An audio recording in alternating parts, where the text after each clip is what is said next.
Welcome back to the channel. Today we have some recent transactions, some news on Giannis and the Bucks, and much more to come. Lots of rumors as well as signings around the league, so let's break down the signings first.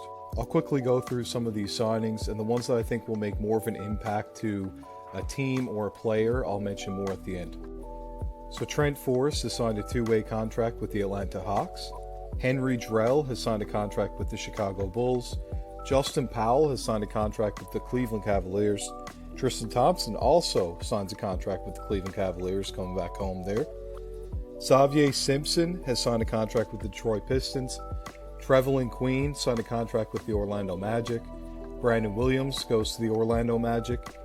And the Kings have placed Neemias Queta and Nerlens Noel on waivers, and just today they have cleared waivers. Cameron Payne, previously with the San Antonio Spurs, has become a free agent. Just waiting on him there now to clear waivers. Wonder what team he'll end up on. Sharif Cooper has signed with the Cleveland Cavaliers. Pete Nance has signed a contract with the Cavaliers. Mac McClung is going to the Orlando Magic. Danny Green has signed with the Philadelphia 76ers officially. Vic Krejci has signed a contract with the Minnesota Timberwolves. Alex Morales has signed a contract with the Orlando Magic. The Kings have converted Jordan Ford to a two-way contract with the Stockton Kings. Taj Gibson has signed a contract with the Washington Wizards at the age of 38. He's coming back. Zaire Smith has signed a contract with the Cleveland Cavaliers. Dejan Vasiljevic has signed a contract with the Washington Wizards. The Knicks have placed the contract of Dmitro Skapintsev on waivers. And oddly enough, as I mentioned a minute ago, the Magic had signed Alex Morales. He was actually waived a day later. Some bigger news that we have here. Adam Silver came out and talked more about the player participation policy. It's a policy that mandates healthy players appear in games. When a team rests two healthy stars in the same game, they will be subject to fines. In terms of how long we've been working on it, I would say with a more serious focus, roughly in the last year, it became part of the collective bargaining, I should say, said Silver. The player participation policy is part of many steps we've taken. Whether it's in the bargaining agreement itself, the 65-game limit for eligibility for awards, creating different incentives for players like the play-in tournament, for example, like the in-season tournament, to focus attention on the regular season. But the policy itself, I think it was, the Players Association was very much a part of it. We had extensive discussions with them, then with individual groups of players, particularly veterans in the league, and about how they thought we should be approaching it. While players have received a tremendous amount of criticism for the practice of resting, it was teams who began pushing the concept in order to keep players healthy. Yes, I do worry about infringing on how a team operates, said Silver. While we want to state a strong principle, I would say at least initially we're taking a somewhat light touch here. I think under the notion that change will probably happen here incrementally. I think we'll state this principle, see how teams react, and see if more needs to be done. But I think most importantly, there's a sense from all the different constituent groups in the league that this is ultimately about the fans and what we've taken this too far.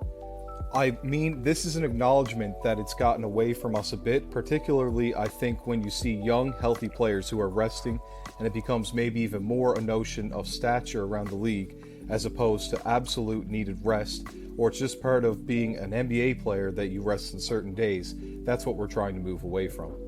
I'm sure a lot of the players and teams that have practiced resting in the past few years probably don't agree with this too much, but fans of those teams as well as fans of basketball around the league are probably pretty excited to hear this news and see how it will affect play. We've seen Kawhi and Paul George in the past couple of years play barely any games at all, and that has affected the Los Angeles Clippers severely. Some other news: the Phoenix Suns are offering its fans free television antennas to help them watch next season's games, which will be shown on local over-the-air stations. The team decided not to extend their television rights deal with Bally Sports, in a move that would cost them tens of millions of dollars in guaranteed revenue, but also triple their reach to more than 2.8 million households. The offer for free antennas was so popular that the Suns ran out of their initial batch. The man who has spent the majority of the offseason as well as last year's playoffs trying to recruit players to Taiwan now has a meeting with the Golden State Warriors next week. The Warriors are searching for depth at center, so it could be a good fit. Dwight Howard last played in the NBA during the 21-22 season with the Lakers, averaging 6 points, 6 rebounds, and 16 minutes over 60 games. He of course played last season in Taiwan and had a great showing, so maybe the 38-year-old will be able to make some instant impact. Another signing that I didn't mention at the top, Jared Vanderbilt has agreed to a 4-year, $48 million extension with the Los Angeles Lakers. His deal is fully guaranteed and includes a player option in the final season. He had 1 season remaining on the 3-year deal he signed with the Timberwolves during the 21 offseason. Vanderbilt is set to make $4.6 million this season for the Lakers, who acquired him ahead of the trade deadline last year in a 3-team trade. In 26 games and 24 starts with the Lakers, Vanderbilt averaged 7 points, 7 rebounds, and 1 steal. He also started in 13 of 15 playoff games he played for Los Angeles. Finally, we have some news on Giannis Antetokounmpo, who might have some Bucks fans on the edge of their seat after his recent comments on the podcast 48 Minutes. Giannis said, "At the end of the day, I am a winner. I want to be a winner. Contracts, fame, status, comfort zone does not matter to me. What matters at the end of the day is that thing right there." Then he pointed to the Larry O'Brien trophy behind him. "That's what matters. I don't want to be able to get stuck in this lifetime to keep on talking about the same story. Oh, we went to Game 6 in the NBA Finals, we won, we were down 2-0, we came back, we won 4 games. I'm tired of hearing the same story over and over again." He then continued by saying, "I feel like people get stuck on that, which is unbelievable. It's great, I know people are excited, I know that we hadn't won a championship for over 50 years, but at the end of the day, I want to create new memories. I want to win another one. We talk about Hakeem Olajuwon, with whom Antetokounmpo plans to work out with before the season starts, and he has 2 championships.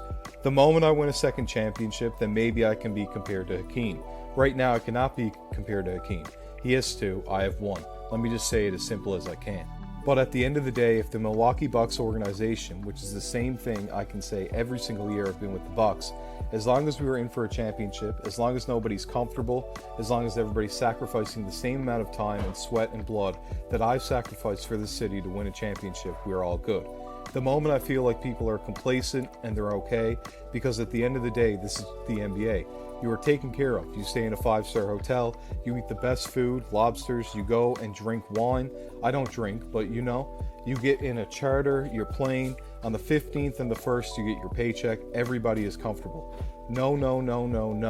No way, no way. By being comfortable, I cannot reach my full potential. As you guys have seen, every year I try to get better. Better every year. Every year, that's the approach I have to the game, and that's the approach I have for life. I don't want to be comfortable. I want us to win another championship. But at the end of the day, I talk too much and the game is played. It's not talked. But as long as we play and we approach the game every single day the right way, and we all sacrifice for a common goal, I can see myself being with the Milwaukee Bucks for the rest of my career. But the moment I feel like people are not as committed as I am to get that golden thing in the back, I am not. It's more than the money, it's more than the fame, it's more than the lobsters, it's more than the charter flights, private flights. For me, it's all about that trophy, and I want that. So as I said, if the Milwaukee Bucks are on the same page for the rest of my career, great. If not, I have to win. I have to win, and I think the city and people will understand it. Because I'm one of the most competitive guys, and I've given everything that I can for the city of Milwaukee. I bleed green. I'm actually wearing the Milwaukee Bucks shirt in this interview. I'm actually wearing that and the shorts, and I'm actually about to go to bed. So I'm a Milwaukee Buck, but most importantly, I'm a winner. I want to win, and I have to do whatever it takes for me to win. And if there's a better situation for me to win the Larry O'Brien, I have to take that better situation. You have to worry if you're a Milwaukee Bucks fan, as they just hired a new coach in Adrian Griffin, and they have an aging roster. It re-signed 32-year-old forward Chris Middleton and 35-year-old center Brook Lopez this summer, but 33-year-old guard Drew Holiday's future is unclear. Holiday has a player option for 2024 to 25, so he could hit free agency in less than a year. He also is eligible to sign an extension in February, but he said in 2022 that he's planning to retire when his contract expires. Of course, provided that the Bucks' core players stay healthy and productive this coming season, they could be in the mix for a title. They lost in the first round against the Heat last season, but before that compiled the league's best regular season record. There is no clear roadmap, though, for Milwaukee's front office to sustain the success of the past 5 seasons for, say, the next 5. It has either missed or traded all of its first-round picks during this run, with the possible exception of Marjan Beauchamp, a 6'7" wing who was drafted 24th pick in 2022, and according to Griffin, will have to earn a spot in the rotation. Giannis also agreed with a controversial take from Noah Lyles. Earlier on this summer, Noah Lyles said, "You know what hurts me the most is that I have to watch the NBA Finals, and they have world champion on their head." World champion of what? The United States? Don't get me wrong, I love the US at times, but that ain't the world. Giannis backed up Lyles' comments by saying, "I don't think in any other sport you are called the world champions. You know, like in soccer, which is way bigger than the NBA, more popular than the NBA, when the Champions League, the UEFA Champions League, you know, champions," Giannis said. He also went on to say that he wanted to back up Lyles at the time, but didn't want the backlash, but he may face it now currently. I want to thank you if you made it to this part of the video. Much more coming in the near future, and we'll recap some more coming from the NBA. This has been Core Chronicles, and I can't wait for you to listen next time.